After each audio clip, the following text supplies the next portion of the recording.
Hey guys, welcome back to the BayouBonsai channel. Today we'll be working on this Chinese elm I got at Snoopers Nursery in Round Rock, Texas. I haven't had a look at the roots since moving here. I want to make sure that soil composition matches the environment we're in. So right now I'm in a 9B climate zone with relative humidity somewhere near 80–90% every day. I want to make sure there's not too much organic fines in here. I guess let's just get into it, right? Oh, there's sweet gum. That's funny. All right, so we got to give this guy a name too. So it's a Chinese elm. Why don't you guys think of a name and I'll get started. Yeah, there's an awful lot of calcined clay in here and it's kind of decomposing. So I'm glad we're taking a look today. Can't be too good for it. So all I'm doing is picking at, do it up here. All I'm doing is picking at the root ball. Take a look at everything. Very fine roots. This is one of the reasons why we're looking at this today, because wow, that rotted off. And it makes sense, right? I mean, it's too much organic soil. I'm not surprised. Now, granted, if this were Central Texas, it would be thriving. But here, I question.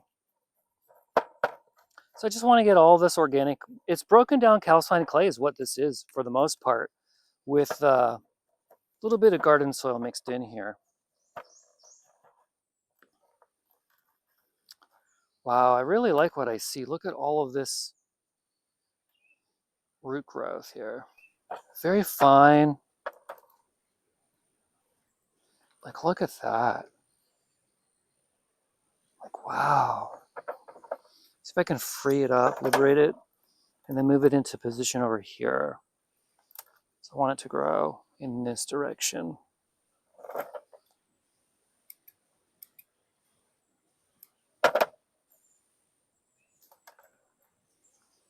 Here we go.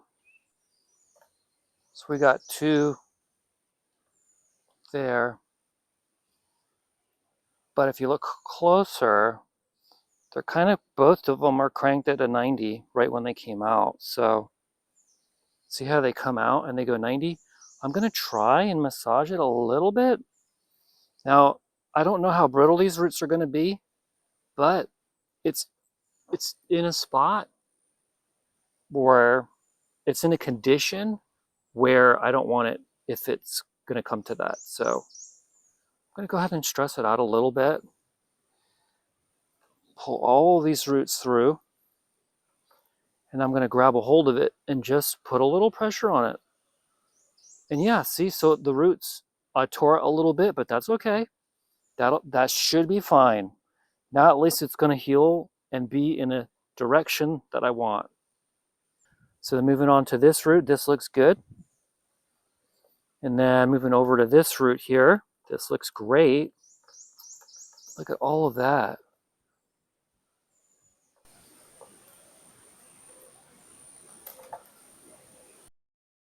Yeah, okay, so there's some sort of root problem here. So coming back over and down, there's a root that's cranked. So again, I'm massaging it to where and putting it in a position where I want it. Like that. We have some roots coming out of here. That looks good. I'll leave it. So it looks like we made quick work of that, right? So we're back around again because the whole backside's missing some roots. Let's go ahead and amend the soil. So what I'm going to do is put this one over here. Let's keep thinking of a name. A name's not coming to me, but I want to name all my trees. I'm going to go ahead and get a scoop of my normal mix, which has a lot of calcined clay in it.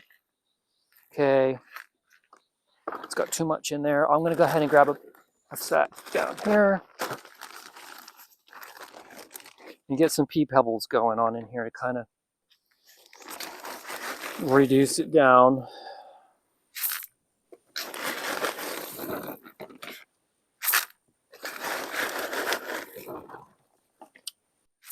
I want equal parts calcine clay to the pea pebbles is my like hot and humid climate soil.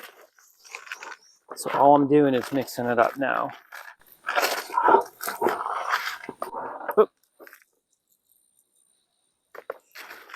So this pot has water collection at the bottom. I gotta be careful.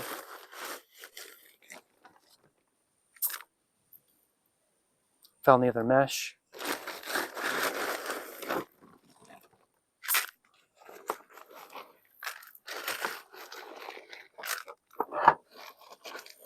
It's kind of looking good now. Yeah, that calcine clay, ooh, when it's wet, it's got that really dark brown color to it. I'm just mixing it up.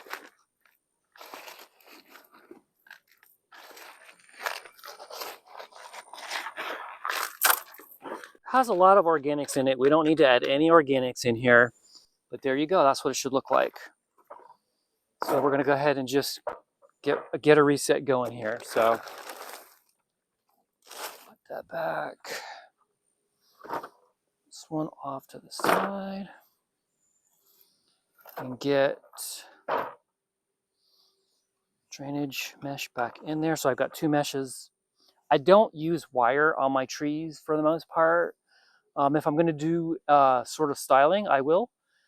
But for the most part, I don't use wire. So even in the pot, I've, got this root pick, which really gets the soil in there and anchors the tree well enough. I don't really need an awful lot.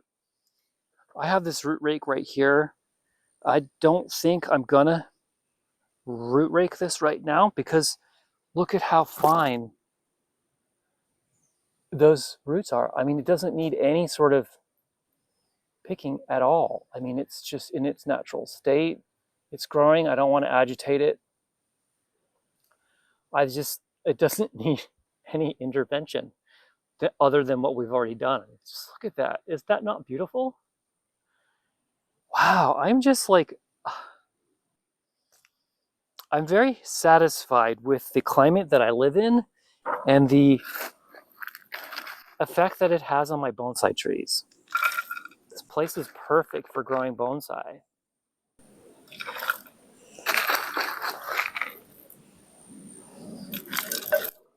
Okay, make a little mound in the middle.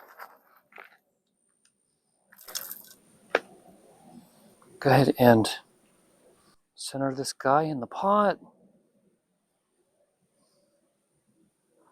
I'm going to go ahead and locate that one root we were massaging and make sure that I position it right where I want it. Okay, and then this big one down here, we're actually going to just borrow it and make it go the opposite direction to fill in this side of it, this area over here that doesn't have any roots. Okay, so now I'm just going to grab my soil and go to town. So I've got my roots where I want them. And I'm just going to go ahead and fill the pot back up. So let's see here. How about a name?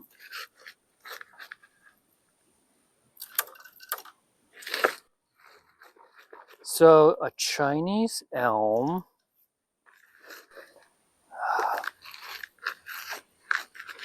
Kind of name a nice name.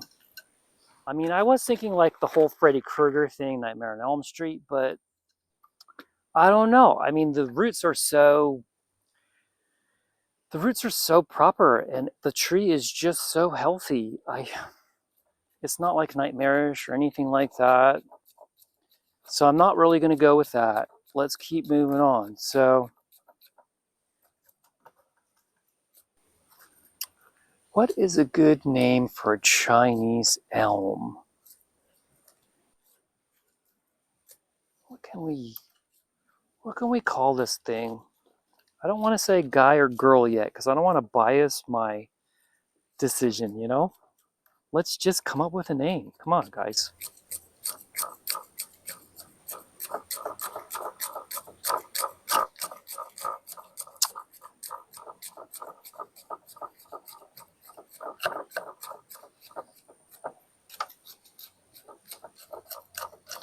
All right, let's just work with the whole elm thing, right?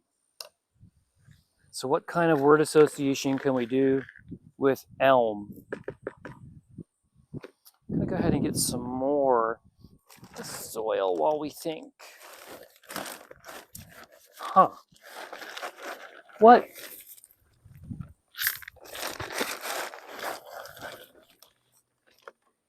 Word association with elm.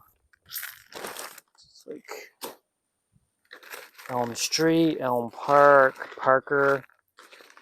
Parker? Parker's a name. Okay, so I guess we're gonna call this one Parker. It's definitely a boy then. Okay, so we're going with Parker. All right, Parker, we have a name for you. It wasn't that hard, was it? Oh boy, Parker. I am really happy with your root growth. I hope you keep it up.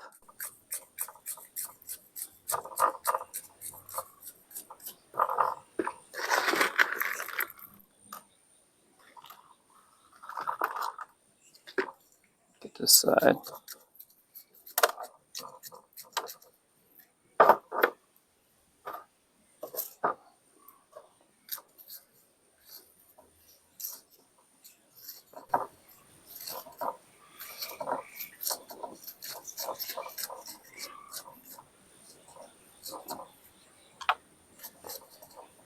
It's really important to work the soil between all those little bitty roots. We don't want to just pat the soil down. We want to work the rocks and the calcine clay in between all those little mesh points you saw there. Did you see all of those little fine roots? Those roots are going to latch onto all these little pebbles and they're going to try to break down the soil, and the mycelium should help too. A lot of mycelium in the soil.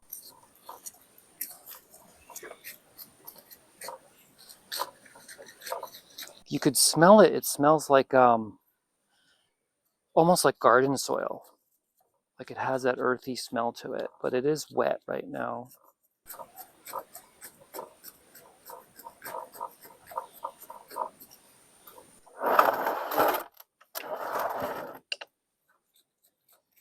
So you guys are going to look at the side I want the sun to hit most, I think, right?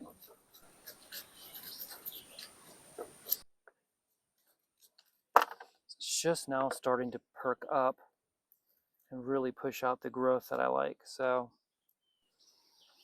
Parker is doing well. I'm going to give him a quick trim. You all right with that, Parker?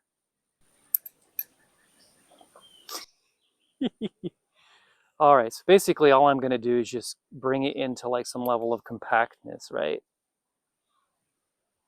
Going between the nodes.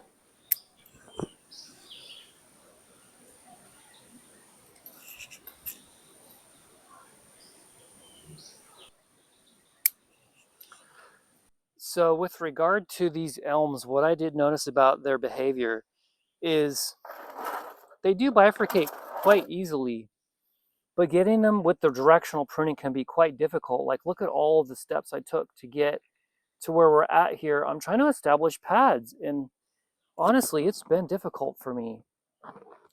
So I'm gonna go ahead and bring it back.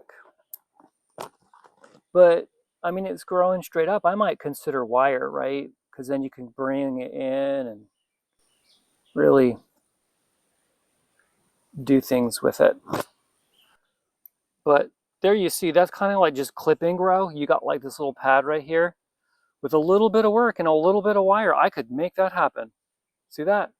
But we're not going to wire Parker today. We have basically, we're just going to commit to the clip and grow right now and hope that we get some directions that we want. Like right there. I'm going to go ahead and bring that back even more so. I'm chasing it back, hopefully. So look at this whip, right? Way out here. Go ahead and cut it short. Like I said, I was trying to establish pads and I don't want it to run away from me, right? That's why there's no fertilizer in here. There's just fine organic matter. And the tree has to work for its keep, you know what I mean? That's how I see things. If I fertilize this thing, it'll just explode with growth. And that's not what I want right now. Right now, the tree's got enough girth for me. I mean, it's sitting on these small plant stands, so it's actually too bushy right now. I want to just bring it on back, right? So here you can see a pad I'm developing, right? See this right here? So it's got 1, 2. These two are parallel, but it's contributing to this pad over here. I am going to go ahead and just work it. So with a little bit of wire, this thing could be really magnificent. But sometimes you'll have little leaves in the way, and you just kind of use your hands and just get in there.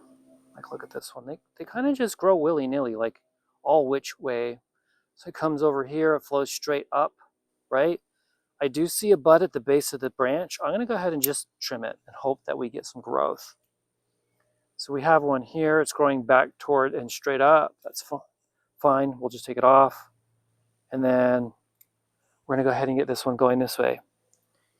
That gives us this branch over here, which is kind of growing into this one. So again, I'm going to come back. We said we weren't going to do it, but it's affecting this pad over here. So yeah, right, this is growing back.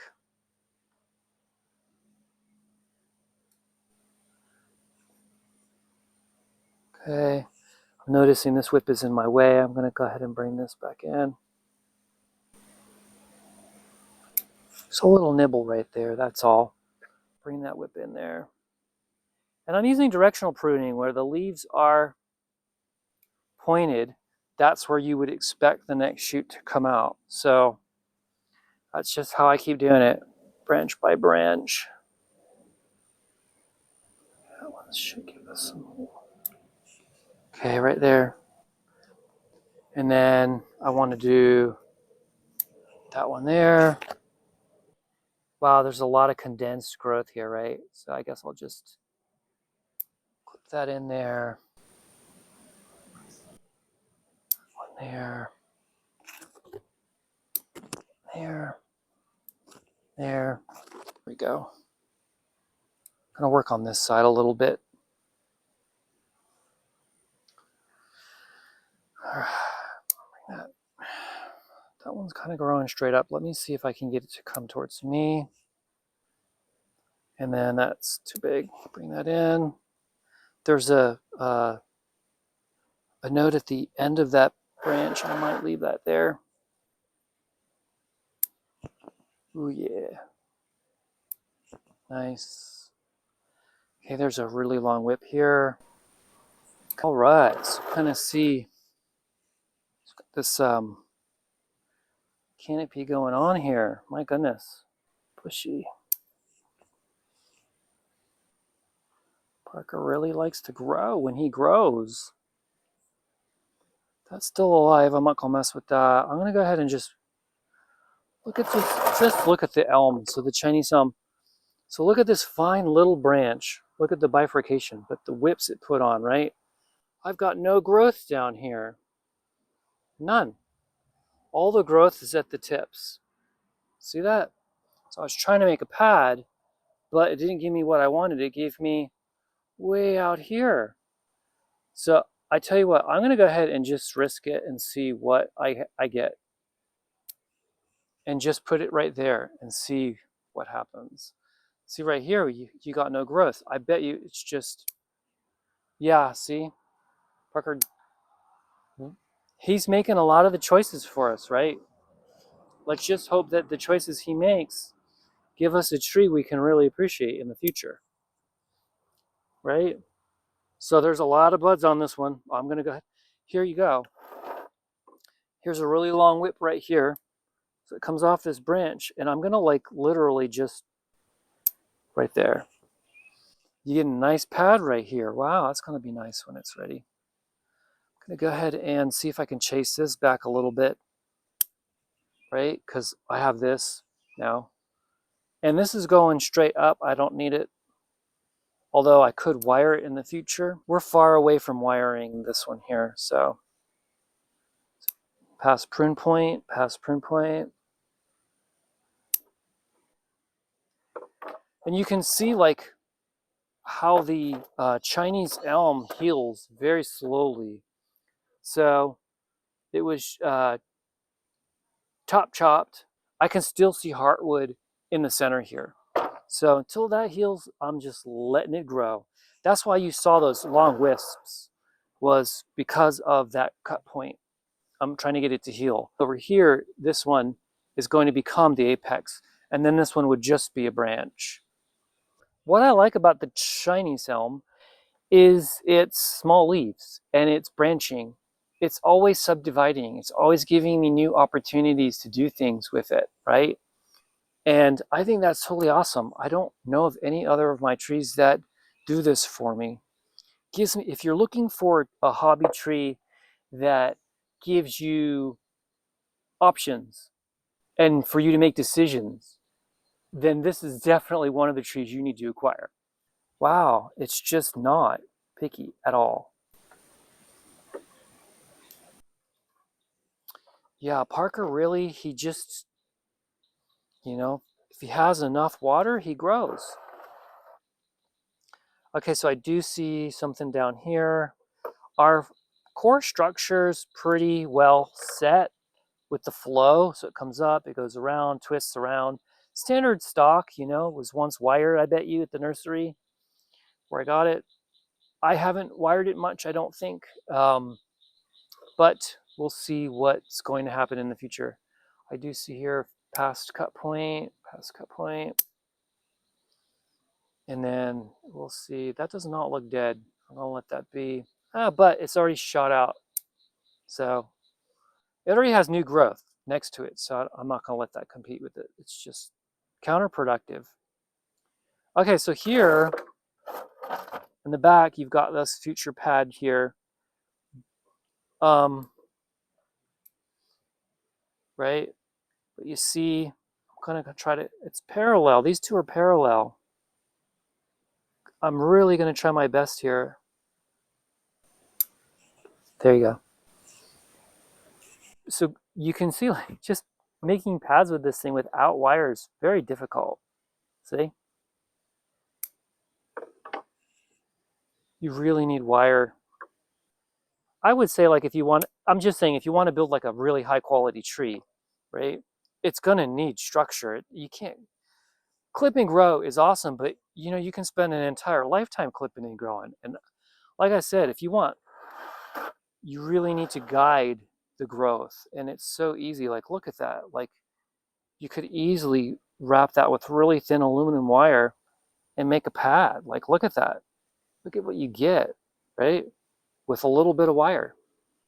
So we'll be doing that later. Like, not quite yet. He still has. So the thing is with me is like the trees have to prove that they're hardy, that they'll survive, and that like with these cut points that they can heal. This Chinese elm, at least for me, it heals very slowly. So all we can do in the meantime is just keeping this growth checked. Okay, so we have a little wisp here on my pad. Let's take a look at that. So it comes down, it bifurcated perfectly, but it's kind of growing into the next pad here underneath. See it here, and then these are kind of like crossing each other now. So it gave me growth, but that's all I can do. Just go ahead and bring it back.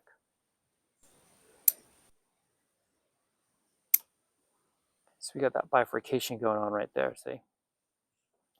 This one here, all the leaves, there's no, I wanted to go that way towards you, but all of the leaves are on my side till we get way out here. And that's what I'm saying, like the tree has to prove to me, or what else is you could take it as patience, right? This is a tree that requires a tremendous amount of patience. Or wire. We already know, we've already kind of made that decision that this is going to be the apex right here. So you're looking at the very tippy top of the tree, and I think we'll let it grow, but we have, following it back down a little bit, we have the chance to make a new little thing here, a little pad, but it's too far out because we want to kind of just chase it up. Just the hairy canary growth on this thing. Here you have a square, like literally it formed a square. That's how, like a rat's nest, this tree grows. Like it's just willy-nilly, it's a maze. I'm gonna go ahead and bring that in a little bit. Come on now, there you go. And then bring that in a little bit, and I just lost most of my growth, but I had to, because you can't have a box, right? You can't have four parallel branches. My goodness, that's not a thing. That's not a thing in bonsai. And you need to make sure that you can make those sacrifices and force a whole new, a whole new trajectory of future decisions by just doing that, right? I forced the tree now to come up with some other plan because that's not going to work for me. So I'm looking for branches that grow down, branches that do weird things like that, and I'm looking for branches that grow straight up. Now, I can see this tiny little sprout right here is growing straight up. So all I'm going to do is go boop, and it's gone, right? Decision by decision, we're just slowly bringing this thing into shape.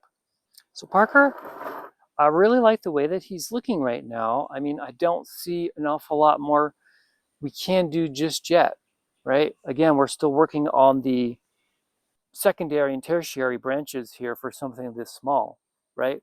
Like here's one that we could kind of just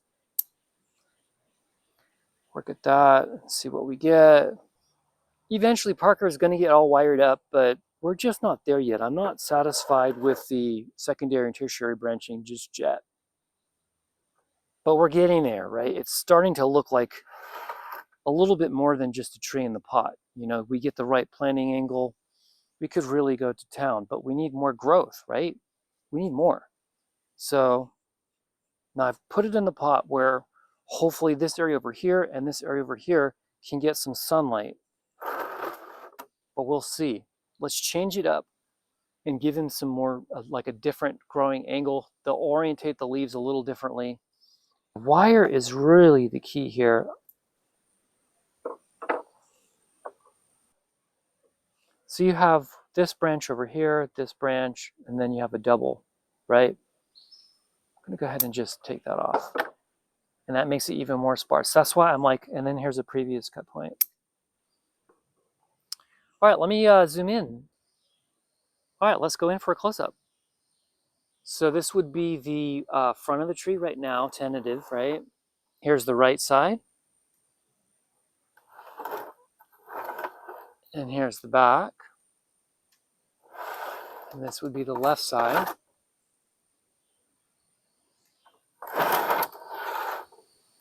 And we're right back at the front again. Okay, so you can see the basic flow of the tree goes like this, right? And then this is the new apex way up here, right? So we have so much healing to do right in this area here, which is why I let all those whips grow. After that, we can go ahead and do some wiring and things like that.